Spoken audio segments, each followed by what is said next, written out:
na escola há essa preocupação, né, de se trabalhar com os professores, esse olhar, né, de acolhimento, e isso é bastante gratificante quando eu vejo que os gestores estão participando. Tivemos um momento muito especial, né, de ouvir a Ana Laura e a Ellen com seus relatos de experiência de vida, com seus diagnósticos, né, e continuamos agora, então, para esse segundo momento do encontro de hoje, o nosso encontro, né, que é o segundo ciclo de palestras, em comemoração ao Dia, né, da Pessoa com Deficiência. E, embora não tenhamos que comemorar, né, somente no dia, ou falar, ou discutir, ou refletir somente no dia, né, que é de comemoração, mas a gente tem que pensar sempre. Mas uma parada dessa é sempre muito importante para podermos ouvir, né, relatos e contribuir para a nossa experiência, tanto profissional como experiência de vida. Né?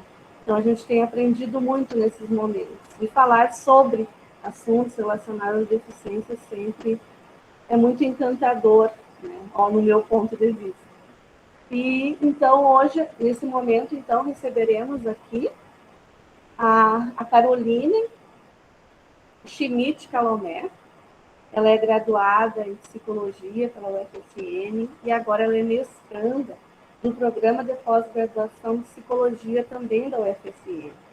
E ela também compõe um grupo de pesquisas, né, uma rede de estudos sobre o desenvolvimento na infância, na adolescência, na juventude, né, no núcleo interdisciplinar em desenvolvimento infantil. Então, Carol, eu quero te dar as boas-vindas, né, carinhosamente chamo de Carol, já conheci a Carol aqui na nossa rede, também em Santa Maria, nós temos aqui uma associação, a AFAS, uma associação dos familiares e apoiadores dos autistas de Santa Maria. Estão aqui também presentes algumas mães, Carol, da tua rede, aí, da nossa rede de apoio. Quero agradecer também a presença de todos aqui, nesse momento tão importante de ouvirmos a Carol.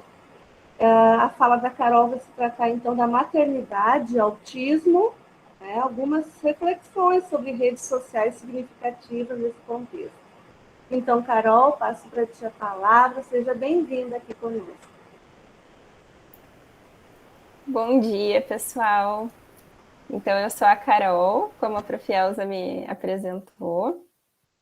Eu ia perguntar para a Prof. Elza se vocês quiserem já ir colocando os slides enquanto eu me apresento e faço essa conversa inicial. Eu queria começar agradecendo, né, a oportunidade, o convite da Prof. Elza, em primeiro lugar, né, e o acolhimento de sempre, as nossas trocas de sempre. E dizer que é um prazer imenso estar aqui com vocês hoje, que eu fico muito feliz de poder estar conversando, estar trocando sobre coisas tão importantes, tão relevantes. E, enfim, também queria me desculpar, porque eu só consegui entrar agora, porque antes eu estava atendendo, e acabei não conseguindo escutar a fala da Ana, né, mas acredito que tenha sido maravilhosa. A Ana foi minha colega de infância, assim, eu não sei se ela está por aí ainda, mas a gente foi colega de curso de inglês, de dança, de várias coisas. Então fica as minhas desculpas por não ter conseguido escutar, mas tenho certeza que tenha sido, que foi muito bom, muito produtivo, assim. A Ana deixou aqui o relato, né, de que ela sabia que teria palestra contigo, Carol, Uhum. e ela até relatou, eu acho que a Ana não sabe do meu diagnóstico de autismo, né, acho que a Carol não sabe do meu diagnóstico de autismo, então ela deixou aqui a nossa tarefa de passar para ti essa... Ah, a Ana está ali! Fala aí, Ana. Eu tava contando que uma vez, quando eu dormi na casa da Carol, quando a gente era bem pequenininha, eu não conseguia pentear meu cabelo e ela penteou pra mim. E nada mudou, porque hoje em dia a Gica, que mora comigo, cuida do meu cabelo, porque eu ainda não consigo fazer isso. Sim. Sim, eu te acompanho nas redes sociais, né? Então, através das redes e do teu ativismo, eu sempre acabei, né, sabendo por ali, mas é isso, assim, nada mudou. Eu lembro, a Ana não comia carne na minha casa, E aí o meu pai ficava, mas como que essa guria não come churrasco? E a gente fazia miojo para ela. E hoje em dia eu também não como mais carne, também sou vegetariana, né? Então acho que, enfim, são coisas para muito além, assim, algo que se fecha num diagnóstico, né? E, enfim, saudades daquela época, de muitas memórias, de muitos espaços, né? Faz muito tempo que eu não vejo a Ana pessoalmente, mas te vejo no Instagram, enfim. E que bom te encontrar aqui hoje. Mas, enfim, então acho que eu vou iniciar. Podemos fazer um combinado, quem quiser falar pode levantar a mão ou digitar ali no chat que a gente lê para a Carol, tá? Uhum. Fiquem à vontade. Então, gente, assim, eu recebi o convite da Profielza para contar hoje aqui para vocês os resultados de uma pesquisa que eu desenvolvi nesse ano de 2021, né, junto à associação que ela comentou, a AFASME, ali em Santa Maria, né? Mas antes da gente começar a nossa conversa, assim, eu queria contextualizar um pouquinho, né, de onde eu venho, por que eu resolvi pesquisar isso, qual que foi o meu interesse, assim, para situar um pouco melhor, né, para a gente entender a construção dessa pesquisa, de onde que ela surgiu. Então, como a Profielza comentou, né, eu sou psicóloga e atualmente eu faço mestrado no FSM, já indo para a finaleira, né, acho que até janeiro, fevereiro já vou estar finalizando. Mas, então, eu tenho estudado as redes sociais significativas de mães de filhos com autismo.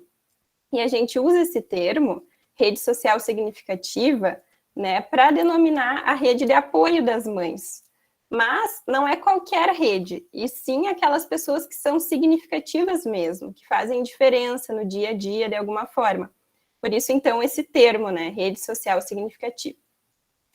Mas, então, durante a minha trajetória de graduação, eu tive experiência, fiz estágio no CAPS infantil, no CAPSI, que talvez vocês já tenham contato, conheçam, enfim. E eu tive contato com várias crianças e vários adolescentes com autismo, e também com a família, né, dessas crianças e adolescentes nessas minhas experiências. E aí, então, através dos meus estudos sobre maternidade, sobre redes, quando eu entrei no mestrado, eu achei que seria muito relevante poder estudar as redes nesse contexto da maternidade e do autismo. Mas, então, como talvez vocês já tenham ouvido falar, quando a gente vai fazer uma pesquisa, primeiro a gente tem que fazer uma revisão da literatura, né, para tentar descobrir o que os estudos que já existem dizem sobre aquele universo que a gente está querendo estudar. Então, o que já tinha de estudo sobre maternidade, autismo e redes de apoio? E aí, então, eu coloquei esse slide com essas figuras, assim, para ilustrar um pouco do que esses estudos colocam, né? Em que eles mostram que o recebimento do diagnóstico de autismo, ele demanda toda uma reestruturação e reorganização da família, né? Como qualquer novidade que chega numa família, vai demandar uma reorganização. E os autores, eles costumam dizer, então, que passa a acontecer um fechamento inicial da família em torno de si mesma para se reorganizar, e, como consequência, acaba acontecendo um afastamento da família do convívio social. E, embora a gente saiba que não é assim em todos os casos, o que mais costuma aparecer, assim, nos estudos, é que, na maioria desses casos que são relatados, o pai passa a ser o maior responsável pela parte financeira, e a mãe passa a ser a pessoa mais responsável pelos cuidados do filho e da casa. Né? Então, esses estudos mostram que as mães muitas vezes deixam de trabalhar, embora outras vezes não, enfim, mas que elas precisam dar conta de muitas demandas, da vida amorosa, vida social, vida profissional, vida doméstica, e também do cuidado do filho. Então, existe uma sobrecarga materna muito grande, né? E isso muitas vezes, inclusive, acaba gerando sintomas depressivos, de estresse. Então, isso que os estudos mostram, né? E tendo lido tudo isso, eu pude perceber, então, como seria importante, de fato, entender melhor como que funcionam as redes sociais significativas nesse contexto. Que apoio que essas mães têm ou não têm, e o que a gente pode pensar para tentar ativar essas redes. Então, foi mais ou menos por aí, então, que eu fui pensando para fazer a pesquisa. E aí, então, a gente chega nesse próximo slide, né? Que, então, eu formulei essa pergunta. Qual é a dinâmica relacional, então, qual é a dinâmica da relação, da organização dessas redes das mães de filhos com autismo. Como que as redes se organizam? E para responder essa pergunta, então, eu e a minha equipe de pesquisa, a gente entrevistou 12 mães de filhos com autismo. Então, teve mães de crianças, de adolescentes e de adultos com autismo, entre essas 12. E aí, com cada mãe, a gente fez 2 encontros e a gente utilizou esses 2 instrumentos que eu coloquei só para contar um pouquinho para vocês como é que foi, que é a entrevista reflexiva e o mapa de redes sociais significativas. Então, a entrevista era para a gente conhecer um pouco da história daquela mãe. Acho que pode deixar ainda nesse slide. A entrevista era para a gente conhecer um pouco da história daquela mãe, né? Então, no primeiro encontro, a gente fez algumas perguntas, e no segundo encontro, a gente contou para a mãe o que a gente tinha entendido do que elas responderam, para elas poderem confirmar, acrescentar ou retirar alguma informação. Por isso que é a entrevista reflexiva, porque a gente escuta e reflete para a mãe o que a gente entendeu, para ela confirmar. E em relação ao mapa, no primeiro encontro a gente construiu um mapa sobre como era a rede de apoio delas naquele momento atual da vida delas, e no segundo encontro a gente fez um mapa sobre como era a rede de apoio delas antes do diagnóstico de autismo do filho. Então, para a gente comparar o que mudou na rede antes e depois do diagnóstico. Pode passar agora.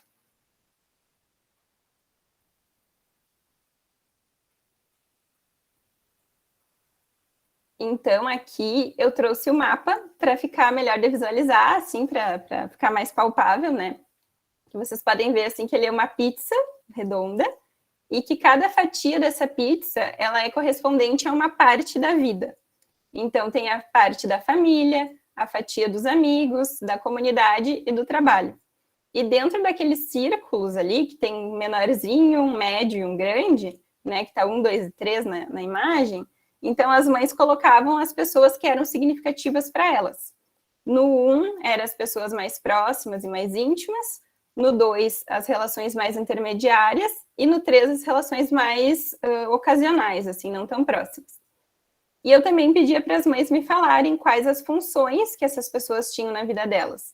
Então, se era um apoio mais emocional, mais financeiro, mais de dar conselhos, de fazer companhia, de passear, de tomar um mate, enfim, diferentes tipos, né, de apoios e funções que as pessoas podem ter nas nossas vidas. Mas, então agora, né, eu acho que a gente vai situando um pouco da pesquisa para a parte mais legal, que é descobrir, então, o que as mães contaram para a gente. E só antes, assim, de a gente entrar nos depoimentos, eu queria esclarecer que eu trouxe para vocês os depoimentos que mais apareceram, assim, que mais se destacaram, mas que eles podem ser diferentes das diferentes experiências que existem. Então, se tem mães aí escutando, e se vocês entenderem que esse depoimento que está sendo lido não encaixa exatamente na experiência de vocês, isso é parte da singularidade da experiência humana de cada um de nós, né? Então, todas as experiências são válidas, todas as experiências são singulares, são importantes, e eu estou trazendo aqui um recorte do que eu escutei, né? Então, como uma porta-voz das mães que eu escutei, o que mais apareceu, mas ainda assim a gente sabe que na realidade as vivências vão variar ao infinito, né? Mas então, para começar essa parte dos depoimentos, eu trouxe essas 2 falas que dividem bem o que as mães da pesquisa me contaram. Então, assim, a gente teve algumas mães, mas poucas, que se identificaram com essa primeira fala, que diz: eu não tenho do que reclamar, sempre tive apoio de tudo que é lado. Mas a maioria das participantes ficaram mais próximas dessa posição que a segunda fala nos coloca, em que ela diz: primeira coisa é essa, que rede de apoio? Eu não tenho rede de apoio, é bem difícil. Então, embora tenha tido algumas participantes que sentiam que tinham apoio, que se identificaram com a primeira fala ali, que está representando todas, a maior parte das participantes sentia que não tinha apoio. E isso nos faz questionar: que tipo de apoio será que as mães precisam? Será que é o mesmo tipo de apoio que elas tinham antes do diagnóstico? Pode passar. E aí, então, eu trouxe para a gente ver juntos, para vocês verem, as funções que as pessoas das redes das mães desempenhavam antes do autismo, antes do diagnóstico. Então, vocês podem ver que em todas as áreas da vida, seja na família, nos amigos, na comunidade ou no trabalho, a função que mais aparece é a função azulzinha, que é a de companhia social. Então, estar junto, passear, tomar um mate, como eu estava falando, sair, uma companhia, um lazer. Então, a companhia social era o que as mães mais tinham na vida delas antes do autismo. E aí pode passar para a gente ver como que ficou depois.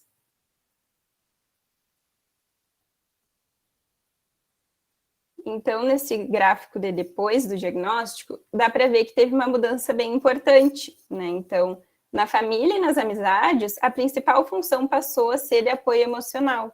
Então, um ombro para chorar, um consolo, alguém que escute, que dê força, que compreenda. Enquanto que na comunidade, a principal função passou a ser de ajuda material ou de serviços, que seria ajuda para cuidar o filho, para reparar ele enquanto a mãe tem algum compromisso, para ajudar financeiramente, ou até nos serviços de saúde, os profissionais que trabalham nos tratamentos do filho, enfim. Então, fica bem claro que o tipo de função das pessoas que estavam na rede antes do diagnóstico mudou muito para depois do diagnóstico, porque agora as mães precisam muito mais de apoio emocional e ajuda material do que de companhia social, como era antes. Né? E acaba que elas têm muito menos companhia social hoje em dia, muito menos disponibilidade para tomar um chimarrão, para passear, né? Então a gente vê essa modificação. E vocês veem que no trabalho não tem nada, né, nesse gráfico, mas a gente já vai falar disso. Pode passar.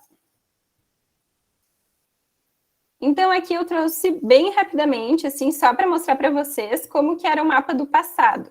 Então que na família, no passado eu me refiro a antes do diagnóstico, né? Então, na família tinha 64 membros no total, que aqui eu juntei em um mapa, o mapa das 12 mães, né, para a gente ver o total. Então, nos amigos, 54, na comunidade, 25, e no trabalho, 25 membros. Pode passar. E então, aqui a gente tem o mapa de como que ficou a rede depois do diagnóstico. Então, na família, a gente tem 67, nos amigos, 41, na comunidade, 33, e no trabalho, 0. Então, como todas as mães que participaram não estavam trabalhando no momento da pesquisa ou deixaram de trabalhar por causa do filho, não apareceu nenhum vínculo no trabalho depois do diagnóstico, só no mapa anterior ao diagnóstico. Então, a gente vê que isso é uma mudança bem importante, né? Que é toda uma área que ficou esvaziada. Pode passar. E aqui eu trouxe esse quadrinho para a gente visualizar melhor os dois mapas ao mesmo tempo, né? Então, a gente pode ver que na família aumentou, nos amigos diminuiu, na comunidade aumentou e no trabalho zerou, né? O número de vínculos. E a gente vê que no total, a gente tinha 168 membros no mapa de antes do diagnóstico e 141 no mapa de depois do diagnóstico. Então, deu uma diminuída, embora não uma diminuída tão grande, né?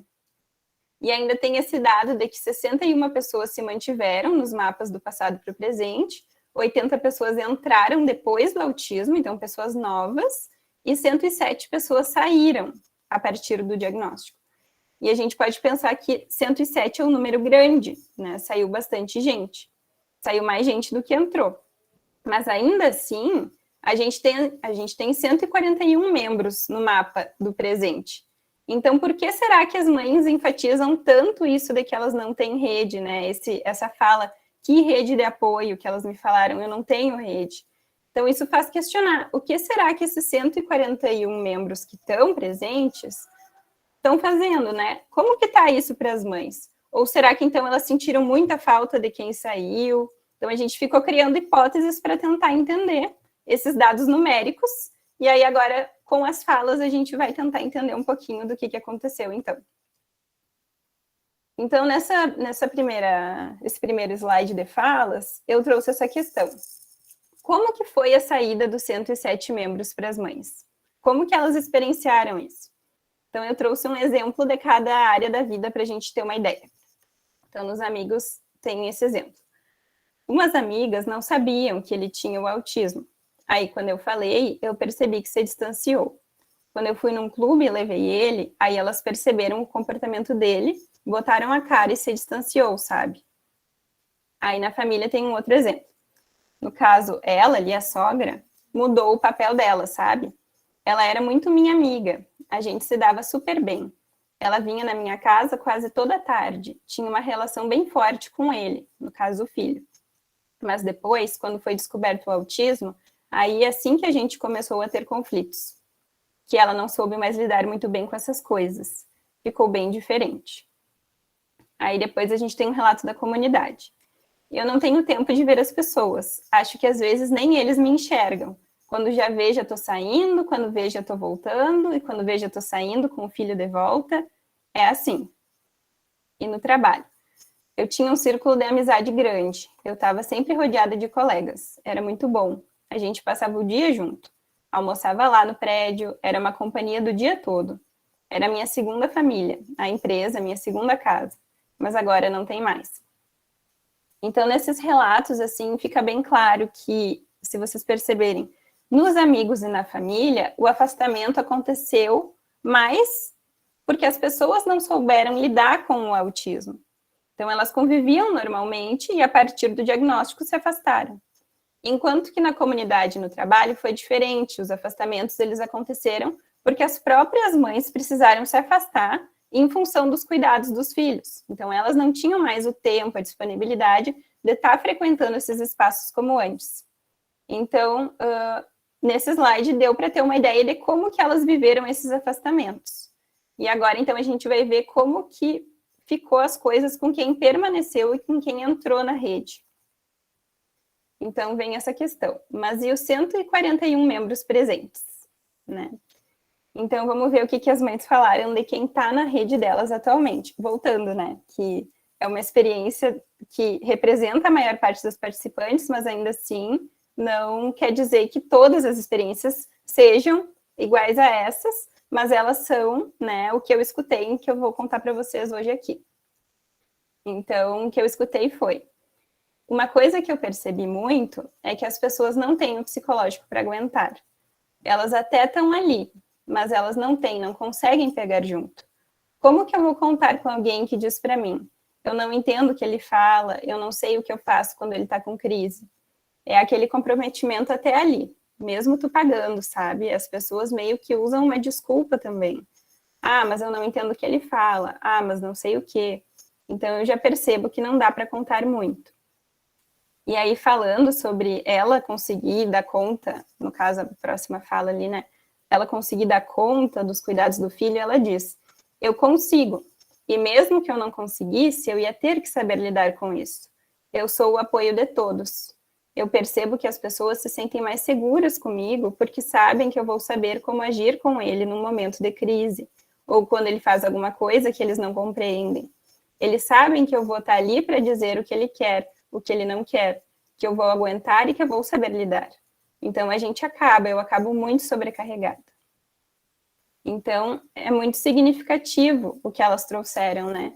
De que acabam sendo as únicas pessoas que cuidam dos filhos, porque talvez as outras pessoas não consigam, na visão delas, entender, né, o filho. E é interessante pensar que elas também não entendiam, né? Elas também não conheciam o autismo, mas de alguma maneira passaram a procurar, passaram a entender. Enquanto que os outros membros da rede ficaram satisfeitos em contar com o apoio delas e acabaram permanecendo sem conseguir lidar com o autismo, né? Então é isso que fica implícito no relato dessas mães. Então, ao invés da rede apoiar as mães, acaba que elas que se tornam o apoio de todos. E isso é muito difícil. Então, isso nos faz pensar, né? Se a rede vê essas mulheres como o apoio de todos, como será que a rede descreveria as mães? E aí, então, a gente tinha essa pergunta na pesquisa: como que as pessoas te descrevem? E aí vem esse relato, né? A sociedade, não só as pessoas à minha volta, mas se tu perceber em geral, elas botam aquilo para ti. Tu foi escolhida, tu é guerreira, tu é forte. Aí tu vai botando aquilo na tua cabeça. Aí quando tu quer chorar, que tu tá chorando, que tu tá cansada, as pessoas te olham. Mas por que tu tá assim? Se tu foi escolhida, se ele é teu filho? Sabe? Eles não vêm além. Eu não gosto e já falo. Uma coisa que eu mudei bastante é a que eu falo. Eu não gosto que me chamem de guerreira. Eu não sou guerreira, eu sou uma mãe sobrecarregada. Eu sou uma pessoa normal, igual vocês. Eu tenho carne e osso, eu sofro, eu choro, mesmo que vocês não vejam. Então, a gente entende que muitas vezes se sentir e se identificar com esse ideal da mulher guerreira é o que sustenta as mães, é o que torna possível continuar, seguir, apesar das dificuldades.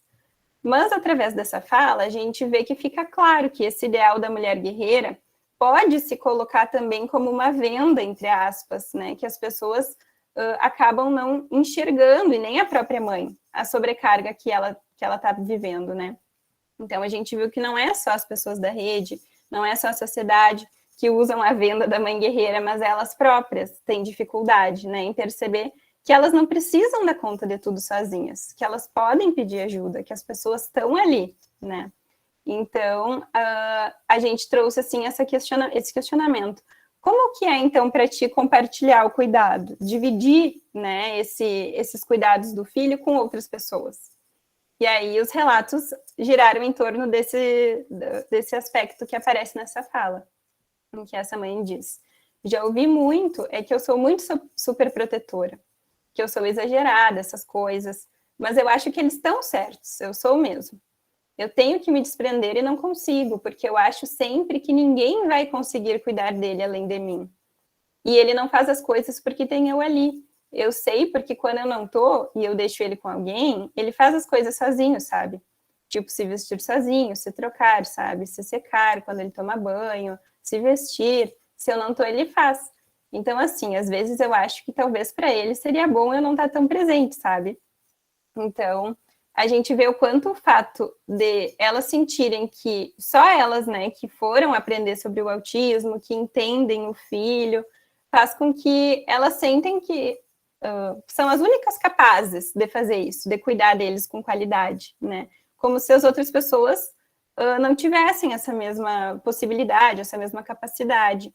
E esse depoimento deixa claro também o quanto isso, às vezes, pode, de alguma maneira, fazer com que a mãe se sinta nesse dever, né, de estar ali, de estar cuidando, e o quanto é difícil confiar esse cuidado a outras pessoas que elas sentem que talvez não consigam entender como ela, né, que não tem a mesma sensibilidade que ela. E aí a gente pode pensar, quais será que são as consequências disso para elas? Dessa dificuldade de compartilhar o cuidado, das pessoas não entendendo a realidade delas, enfim.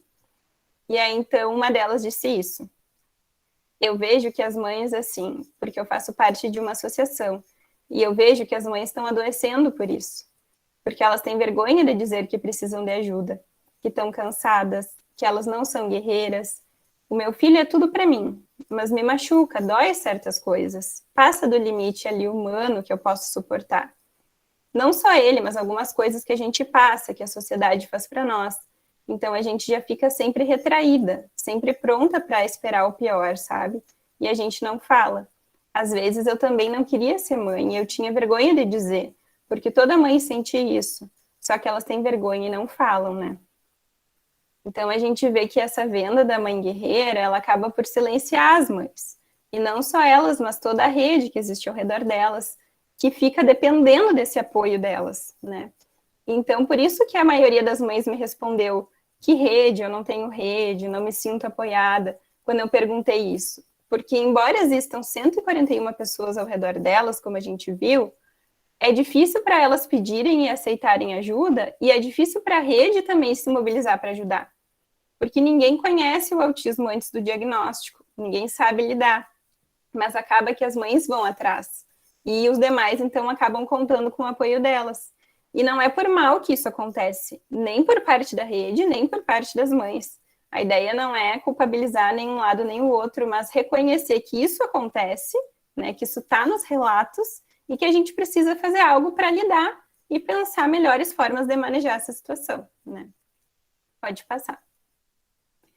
Então, a gente se questiona, né, de que maneira, então, a gente pode modificar esse cenário? E esse depoimento vem, né, para nos ajudar a ampliar as ideias nesse sentido, em que a participante conta assim: e aí ela, a médica, disse para mim: tudo bem, tu não deixa de amar eles. Tu tem que dizer que tu não tá bem e dizer que tu tá cansada. Tu não vai deixar de ser mãe. Aquilo ali já abriu tudo que eu pensava. Encaixou e eu disse: é isso. Eu queria ouvir, eu precisava ouvir dela.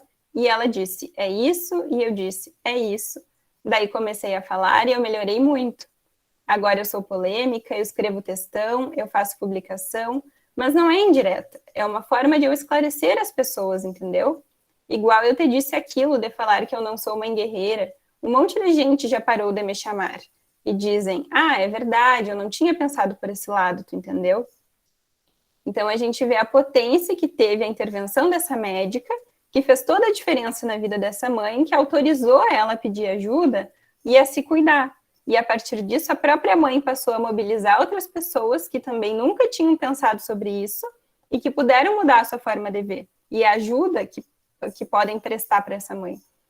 Então, a partir disso, a gente começou a prestar atenção assim, na importância que os profissionais da saúde, da educação, podem ter na vida das famílias que têm filhos com autismo. E a gente se perguntou, onde será que eles estão na rede, então? Né? E aí, pode passar. Então, no mapa do presente, a gente começou a ver, prestando atenção, que depois do autismo, as mães nomearam 23 membros que eram profissionais da saúde e da educação. Então, dos 33 da comunidade, 23 eram profissionais. E isso mostra que, de alguma forma, esses profissionais eram significativos para as mães e que, de alguma maneira, eles fazem parte do dia a dia e do cotidiano delas. E parando para prestar atenção nisso, a gente viu que 14 membros das amizades, na verdade, eram mães atípicas, né? Que esse nome é um nome que as próprias participantes deram para outras mães de filhos com autismo, por isso que a gente utilizou esse termo, né? Que elas mesmas trouxeram. Então, esses dois dados chamaram a nossa atenção, porque é toda uma área que pode ser criada a partir dessas pessoas que surgem na vida dessas mães por causa do autismo e que são significativas para elas. Então, a gente pode pensar que o primeiro contato que as mães vão ter com o mundo do autismo é através dos profissionais, porque eles que vão dar o diagnóstico, eles que vão explicar e tudo mais. E o segundo contato acaba sendo com as mães atípicas, que são mulheres que compartilham da mesma vivência, que já estão inseridas nesse mundo novo e que podem trocar muitas experiências. Então, é muito potente essa parte da rede, né? Existe um potencial muito grande. E na nossa pesquisa, a gente percebe que tanto os profissionais como as mães atípicas foram muito importantes, e dá para ver isso em alguns relatos. Pode passar. Então, em relação aos profissionais, né, tem um relato que diz assim: além de ela, no caso a fonoaudióloga, ser a profissional que trabalha com ele, a gente construiu uma grande amizade. Desde que ele tinha 2 anos, né? Até agora a gente tá. Ela foi uma pessoa que me deu um grande suporte. Deus colocou pessoas maravilhosas no meu caminho.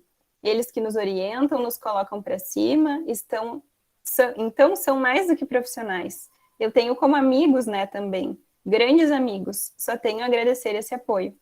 E foi interessante que, acho que 2 ou 3 casos de mães, elas não inseriram os profissionais na comunidade, mas sim na família e nos amigos, para a gente ver o quão são significativos, né, para serem inseridos na família e nos amigos, esses profissionais. E aí depois tem um relato sobre as mães atípicas, né, em que uma das mães disse: eu estou achando apoio com mães de autistas, é com elas que eu converso muito. Daí, tipo, eu não consigo dar conta da casa. Aí elas, eu também não. Mas é por causa das coisas do filho atípico, sabe? A gente está tendo uma troca tipo mães atípicas.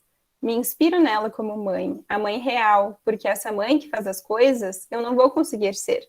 Eu vou ter que ser uma mãe como ela, que não dá conta da casa. Então, eu me inspiro.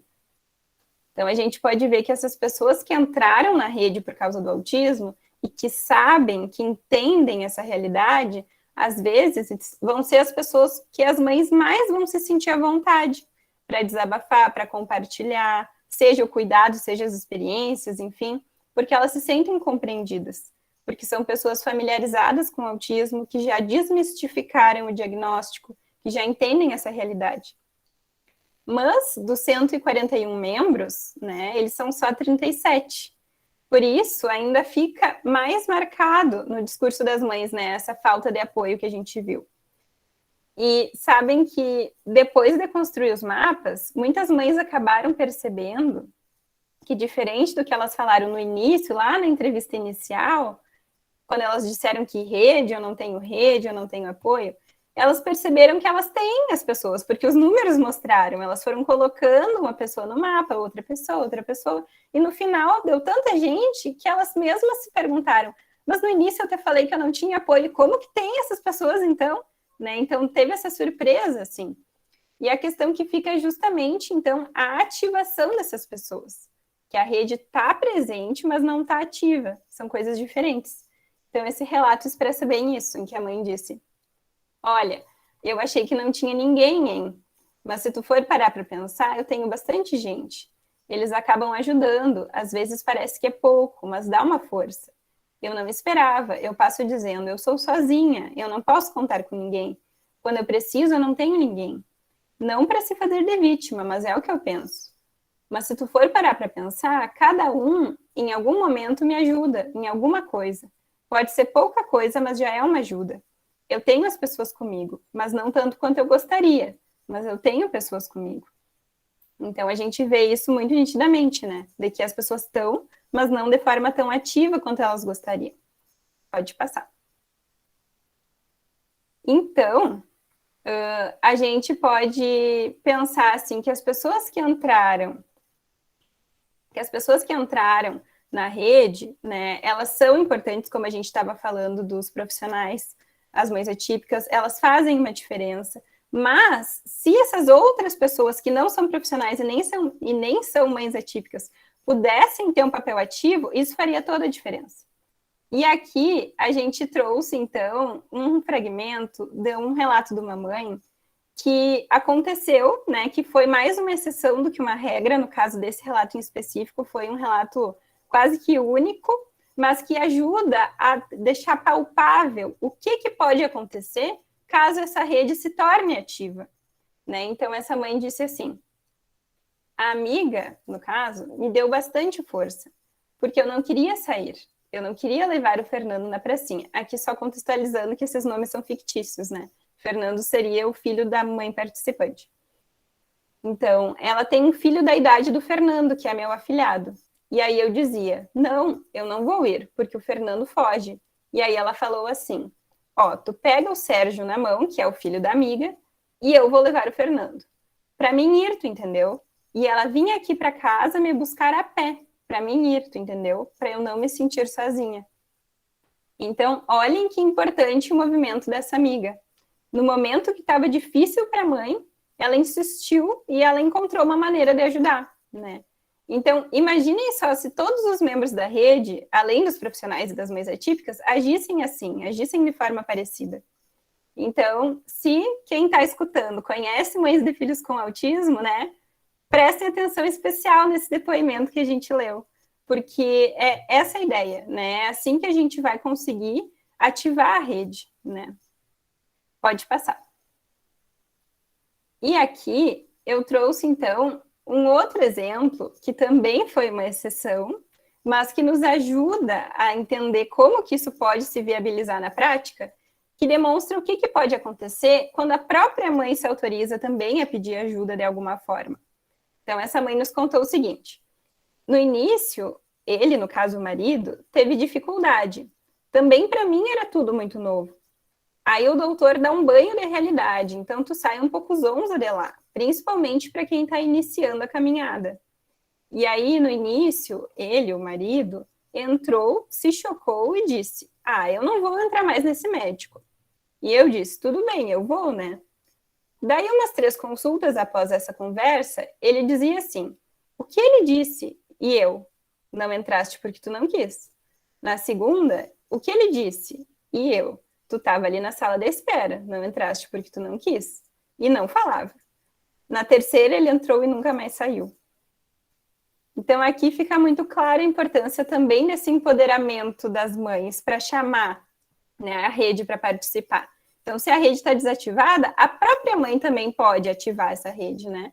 E vocês percebem que esses 2 exemplos, eles aconteceram na área dos amigos e na área da família, que é justamente onde a gente viu antes que acontece de as pessoas se afastarem por não entenderem o autismo. Diferente do que acontece na comunidade no trabalho, que as mães param de frequentar porque não tem disponibilidade. Então, quando a gente pensa em estratégias de ativação das redes, a gente pode pensar que essas estratégias, elas são diferentes quando são direcionadas para os amigos e quando são direcionadas para a família, né? Do que comparados à comunidade e ao trabalho. Porque o motivo que fez com que essas pessoas de cada área se afastassem é diferente. Então, fica essa pergunta. Por onde será que a gente podia começar para ativar essas áreas da amizade e da família? E, então, esse depoimento, ele inspira a resposta, em que uma das mães nos disse: eu também não julgo, porque eu não sei se eu não estaria provavelmente em algum papel de outra pessoa, eu também não ia estar transitando por aí, porque a gente não sabe lidar. Melhor, às vezes, até se afastar do que estar ali e falar bobagem, ou causar alguma tristeza, alguma coisa. Às vezes, por ter medo de não saber como responder, aí nem para perguntar como tá, aí se afastam. Então, a gente vê o quanto conhecer sobre o autismo é importante. Se os membros da rede fossem instrumentalizados, ensinados, enfim, para aprender sobre o autismo, quais as características, quais as formas de manejo, como lidar, enfim, no que eles podem ajudar, poderia ser que esse afastamento não acontecesse. E a própria mãe diz ali na fala muito claramente que ela acha que ela também se afastaria se fosse com alguém do convívio dela, se alguém do convívio dela recebesse o diagnóstico de um filho com autismo, porque ela não saberia lidar com o autismo antes, ela não conhecia. Então, ela nem julga as pessoas que se afastaram, porque ela sabe que não é por mal, e sim porque elas não sabem como lidar, como ajudar, o que fazer. Então, isso deixa muito escancarado a importância da disseminação do conhecimento sobre o autismo na sociedade, porque essas redes, com certeza, se ativariam com muito mais facilidade se as pessoas, em geral, tivessem mais contato e tivessem desmistificado o que é o autismo, o que é esse diagnóstico. E, da mesma forma, se a própria mãe entendesse, né, essa importância do compartilhamento do cuidado, ela também poderia buscar essa rede de forma mais ativa, porque a mãe também, conhecendo o contexto do autismo, ela pode entender o quanto é necessário compartilhar o cuidado nesse contexto, que ela não precisa dar conta de tudo sozinha, né? E se os amigos e a família tivessem mais presentes, ajudando de forma mais ativa, se as mães estivessem conseguindo também aceitar essa ajuda e se sentir bem com essa ajuda, é possível que elas voltassem a ter mais disponibilidade para frequentar os espaços da comunidade, do trabalho, que elas frequentavam antes, talvez não da mesma forma, mas de uma forma nova, né, dentro da nova realidade delas. Pode passar. Então, já que os profissionais, como a gente estava falando, são o primeiro contato das mães com o mundo do autismo, seria importantíssimo que eles pudessem já desenvolver um trabalho focado na rede, né? Quando a gente pensa em estratégias de intervenção, o que a gente pode fazer para melhorar esse cenário. Seria muito interessante, por exemplo, se toda vez que uma criança, um adolescente ou um adulto fosse diagnosticado com autismo, toda a rede dessa pessoa fosse mapeada e ativada, de acordo com a singularidade de cada caso, claro, já que isso se mostra necessário. Isso é uma forma de prevenção e promoção da saúde mental dessas famílias, dessas pessoas que vivem essa realidade.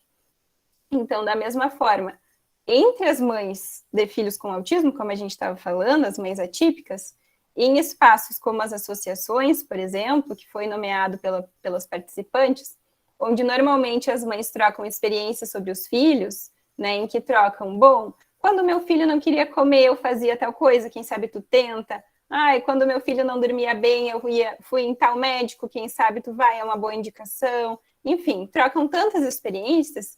Seria muito legal também trocar experiências sobre as redes.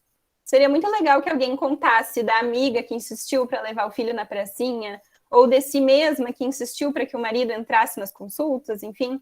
Porque compartilhar essas experiências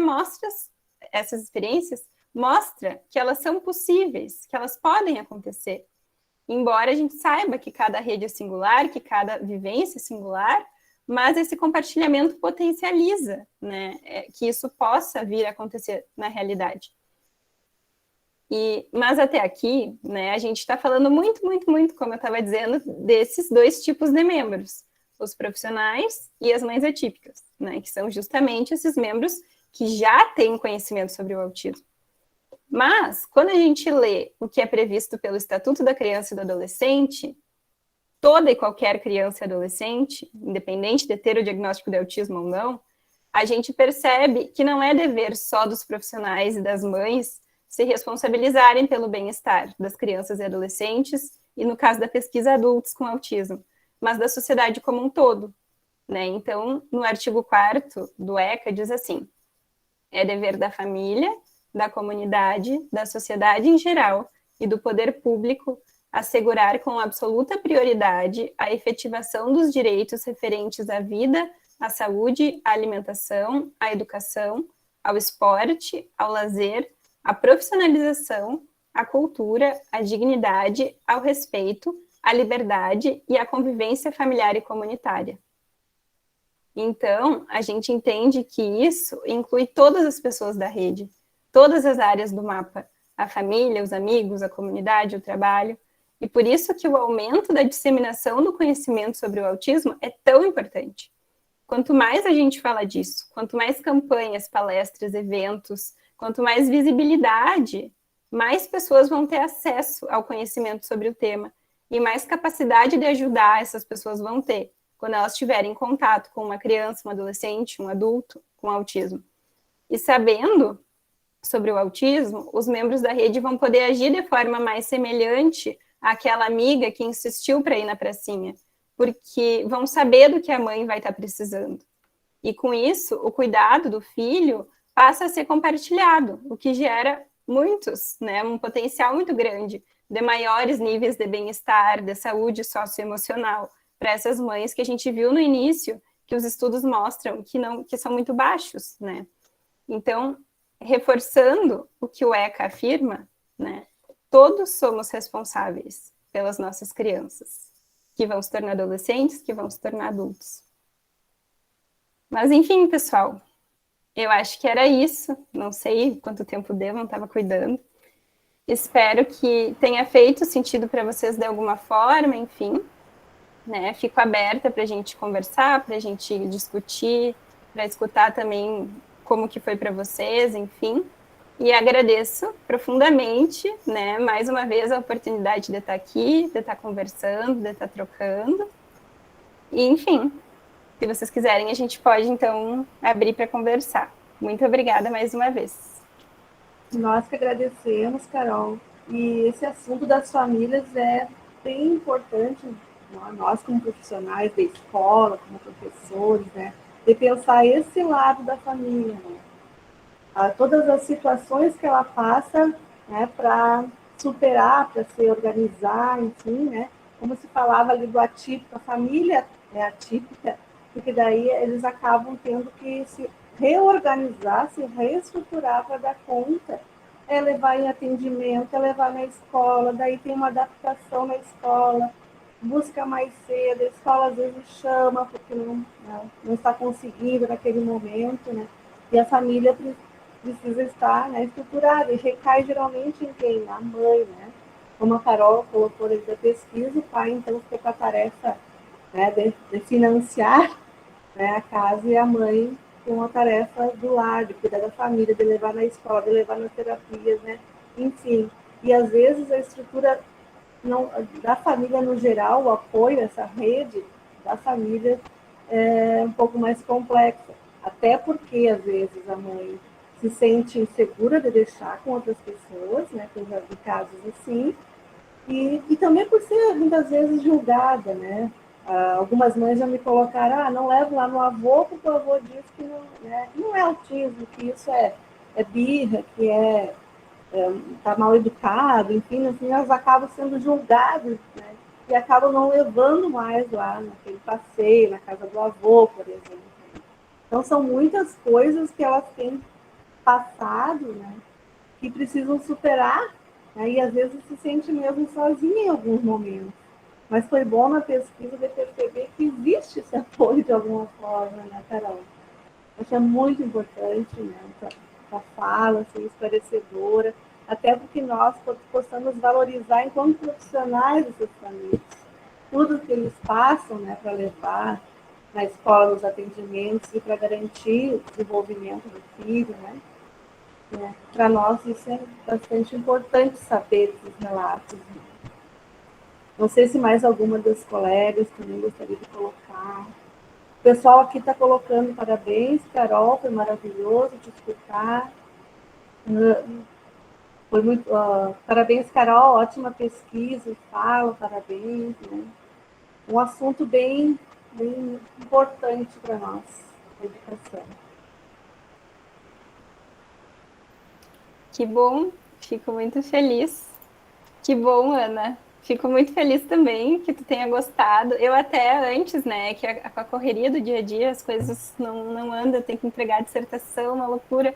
Mas quando eu vi que a Ana ia falar, eu até pensei em chamar ela para conversar antes, mostrar a pesquisa e tudo, né, para ver se o que ela ia achar, enfim, porque a gente tem essa preocupação, né, de que o que a gente faz na academia, na universidade, faça sentido, né, para as mães, para as pessoas que vivem essa realidade cotidianamente, assim, e que, como a participante falou, né, que a gente não fale alguma bobagem, alguma besteira, porque não é o que a gente vive cotidianamente, embora a gente trabalhe como profissionais com as famílias, com as mães, com as crianças, adolescentes e adultos, ainda assim, não é uma experiência pessoal, né? Então a gente tem essa preocupação de que faça sentido.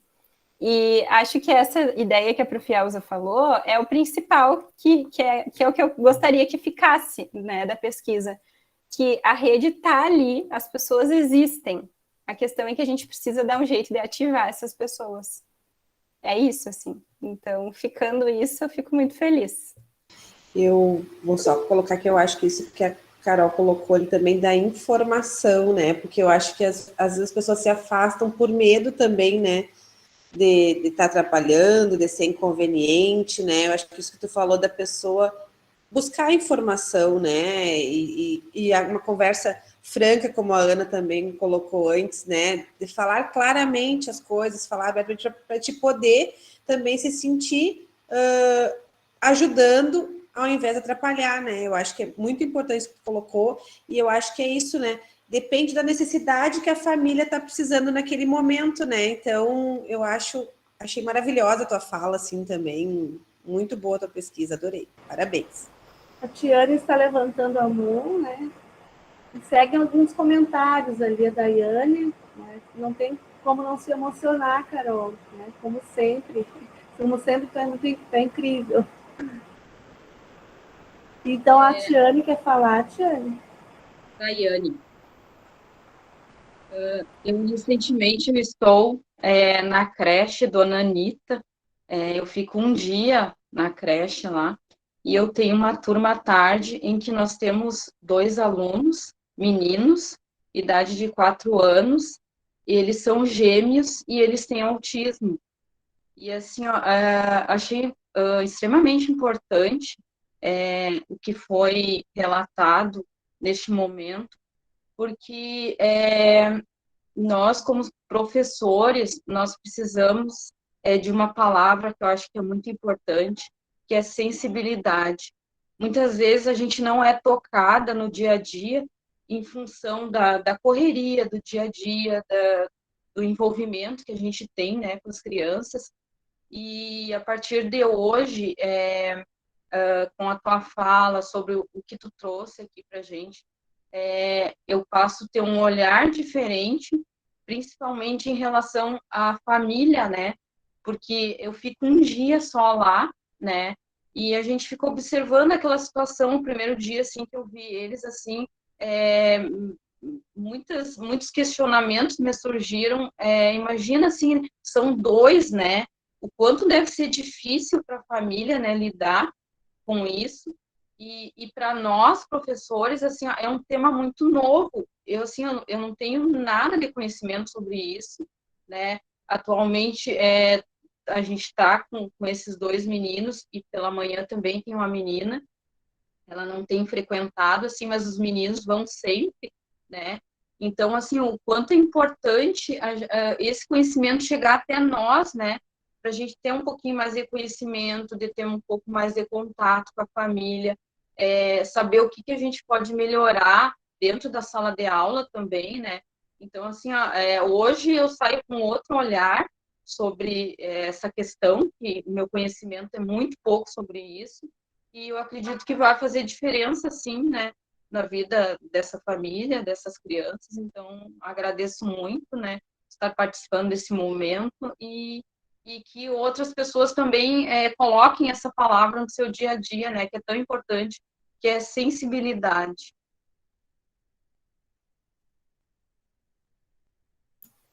Que bom te escutar, Tayane.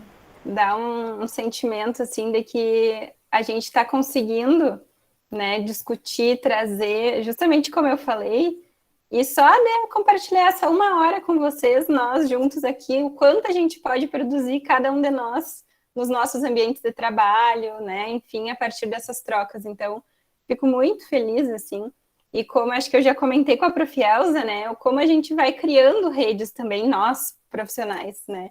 Então, que a Prof. Elza faz parte, de alguma forma, da minha rede, a gente está sempre em contato, conversando sobre uma coisa ou outra, fazendo uma indicação ou outra, e o como a gente também, nesses espaços, vai constituindo rede e vai, de alguma forma, possibilitando que esse cuidado, essa sensibilidade, esse olhar diferente, esse conhecimento, vá se ampliando e chegue onde precisa chegar, né? Que é um movimento lento, tem o próprio processo, mas super pertinente, necessário, e que bom poder estar fazendo isso, e que bom poder te escutar e saber que teve um efeito importante para ti. Obrigada.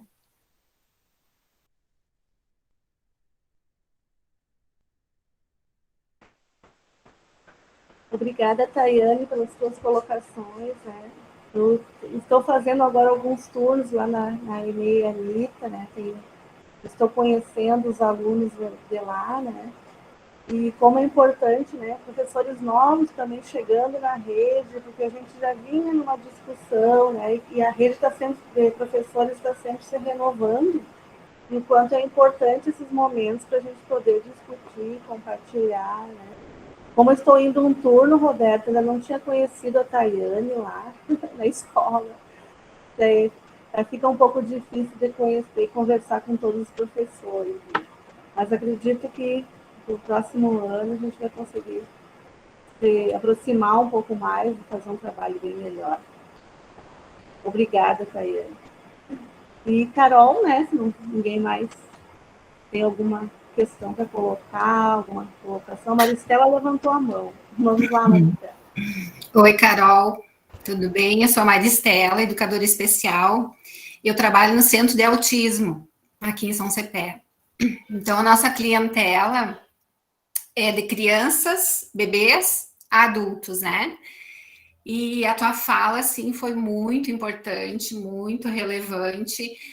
Me reportou ao meu local de trabalho, né? Onde eu vivencio todos os dias muito dos depoimentos das mães que tu trouxe hoje para compartilhar conosco. Nós temos a sala de espera, né? E lá é o lugar onde as mães, principalmente mães, os pais poucos aparecem, digamos assim, sempre, né? Ou eles estão trabalhando, enfim, é as mães que se ocupam, que cuidam, né, do seu filho. Então, a gente escuta muito, né, as angústias, elas trocam muito ali naquele local, uma fala do que aconteceu com o filho, uma crise, uma frustração. Então, elas se ajudam muito ali. Uma fortalece a outra, né? Isso que a gente percebe. Mas também eu gostaria de dizer que eu acho que nós estamos num caminho certo. Nós temos a nossa rede de apoio lá no centro, né? Que além de amigos, nós temos o nosso psicólogo que trabalha, ele faz reuniões com as famílias, né? Agora tivemos uma semana passada, onde as mães participaram, 2 pais, eu acho, foram, né? E foi muito bom. Eu não participei dessa reunião, mas depois o colega relatou, né, que o quanto é importante, faz falta, precisa muito para eles esse momento deles poderem colocar, né, e conversar, e trocar, e aprender uns com os outros. E devido à pandemia e tudo mais, isso foi parado um pouco e a gente reativou agora. E com certeza, né, o ano que vem, tudo será melhor, né, se Deus quiser, as coisas vão se encaminhando para normalidade. E esse grupo vai continuar, né? E sempre com a ajuda nossa, dos profissionais também, eles têm um apoio, uma segurança muito grande conosco, os profissionais, né? Eles sempre nos procuram para alguma orientação, alguma ajuda, encaminhamentos. Então, o quanto é importante, sim, essa rede, né? Para eles se sustentarem, para eles se fortalecerem, a família como um todo, né? E aí eu gostaria de deixar o convite para ti, né? Eu não sei se tem mais alguma colega do centro aqui participando, mas eu acho que agora de manhã sou eu, porque as outras tinham compromisso, né? De tu vir conosco uma hora dessa para uma fala para os pais, né? Porque eu acho que seria muito bom, muito, né, produtivo conversar com eles. E a gente está sempre procurando e pensando em pessoas para vir trazer uma fala, né? E eu acho que tu é a pessoa, assim, iluminada para isso. Né, Roberto? A gente pode pensar, né? Que bom, Maristela. Agradeço, Carol, muito obrigada também, né, pela tua participação, o teu compartilhar aqui conosco. Muito obrigada. E pensando, né, que os pais, eles pensam, vou levar o filho na TO, na fono, né, e acabam pensando que o tratamento, digamos assim, seja só para o filho, e eles acabam se isolando, deixando de cuidar deles mesmos, né? E esse espaço de escuta é um espaço muito importante. Muito. Eu já percebo em algumas mães, né, que iniciaram com a Carol, assim, esse autorreconhecimento, né, desse espaço de ser mãe e também de se desligar um pouco e deixar que outra pessoa cuide do filho, fique um pouco com o filho, né? Essa super proteção parece que em algumas mães já percebi que já diminuiu, já se sentem mais seguras que o filho está longe delas, né? Eu acho que isso contribui muito, né? Para o tratamento do filho, o resultado, né, desse cuidado com os pais vai repercutir lá no tratamento do filho, né? Eu acho que é muito importante, não é só a criança que precisa de atendimento, como a gente diz, né? É a família toda, essa família típica que precisa ser cuidada também, né? Então, muito obrigada. Agora, na tua fala, Elza, eu me lembrei de compartilhar. Eu trabalho aqui em São Cepé, né, Carol, como educadora especial, junto com as gurias, mas eu também sou educadora especial na rede de Caçapava, e lá eu estou como coordenadora de um centro que a gente começou, né, esse ano, o projeto do centro, e é um centro multidisciplinar, não é só para autismo, né, não é específico do autismo, mas o público maior é autismo. E a gente está com um trabalho de uma psicóloga voluntária que organizou um grupo de mães, e todas as mães que aderiram ao grupo são mães de crianças com autismo. E a primeira dificuldade, assim, agora a Elza falando, eu ouvindo, elas diziam que era a questão delas conseguirem delimitar um tempo, um espaço, um horário que ia ser delas, entendeu? Porque, assim, ó, era muito difícil para elas delegar aquele horário que não era para levar o filho no centro, né? Era para elas terem aquele momento de troca, de escuta. E realmente, até a questão, né, logística de algumas era bem difícil, porque, com quem que eu vou deixar ele enquanto eu estou no grupo? E aí começou a entrar a questão isso em conversas informais, né, antes mesmo da própria terapia do grupo. Bom, mas vamos colocar o pai na roda, né? Quem sabe o pai fica... E aí a gente tentou organizar um horário, assim, bem cedo da tarde, para que elas pudessem deixar com os maridos quando não estava na escola, criança, né? Antes de, no caso, eles irem trabalhar.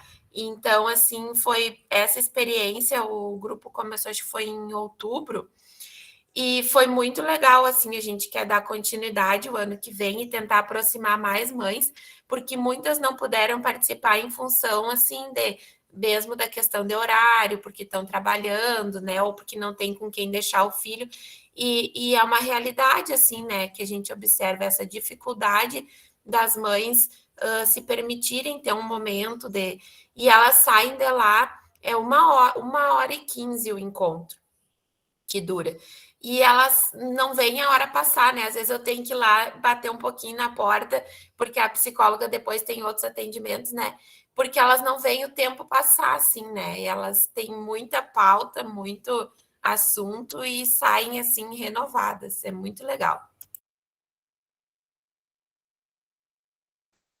Nossa, que... Alguém ia falar alguma coisa?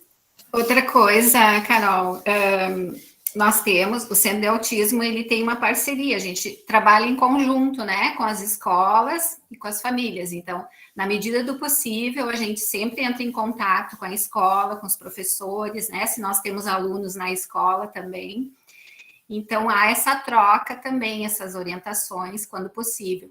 E os professores também podem ir até o centro, nos procurar, né, solicitar orientação, a gente está sempre à disposição, podemos marcar, agendar. Então, esse é um trabalho conjunto também, né, que é muito importante, que sozinhos a gente não consegue nada, né.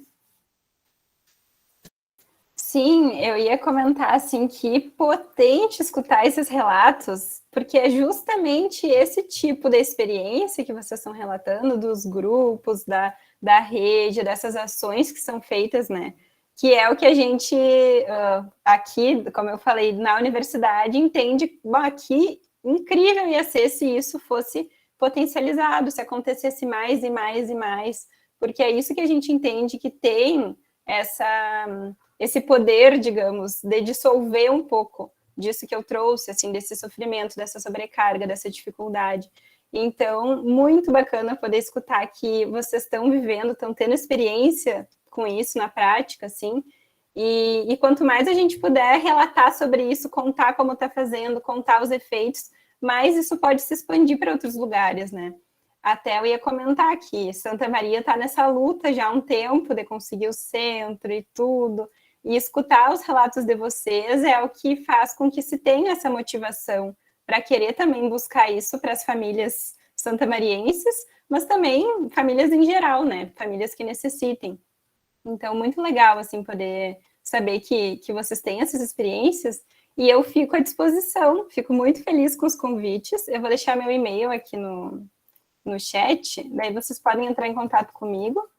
E acho que é assim, né? É criando redes, trocando, que a gente vai conseguir colocar em prática essas ações que fazem tanta diferença, né?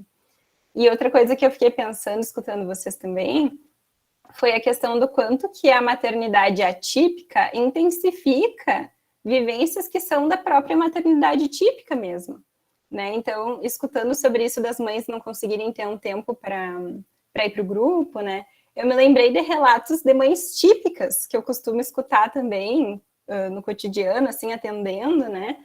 Mães que não são mães de filhos com autismo e que contam, que não sabem o que elas gostam mais, qual é o lazer delas, além de cuidar da criança.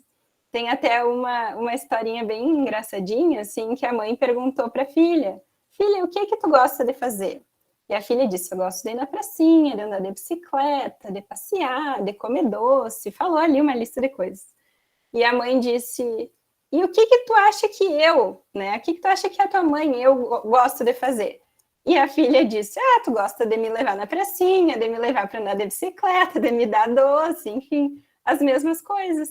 E aí eu questionei para ela, e o que tu acha disso? E ela disse, nem eu sei o que eu gosto de fazer. Eu preciso redescobrir.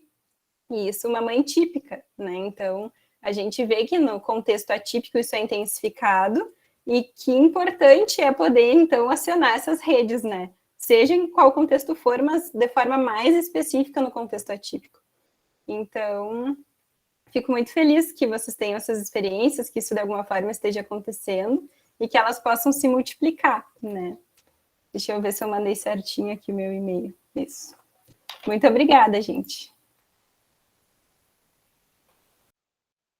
Então, se tem mais alguém que gostaria de falar, então, a palavra está à disposição.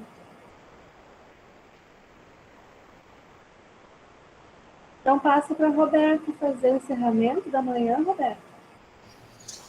Mais uma vez agradeço a participação de todos. Uma manhã muito rica, né, assim, de trocas, de experiência, né, foi muito bom ouvir as duas falas. Lembrar que tá o link ali do formulário para presença, né? Deixa assinadinho. Agradeço imensamente a disponibilidade da Carol, da Ana, de estarem aqui, né? Podendo contribuir muito com a gente. E de tarde, né, a gente retorna às 13h30, tá bem? Aí também para mais uma rodada de falas, né? Aproveitar esse dia que vai ser bem produtivo. Muito obrigada, Gurias. Obrigada. Presença de todos, Carol.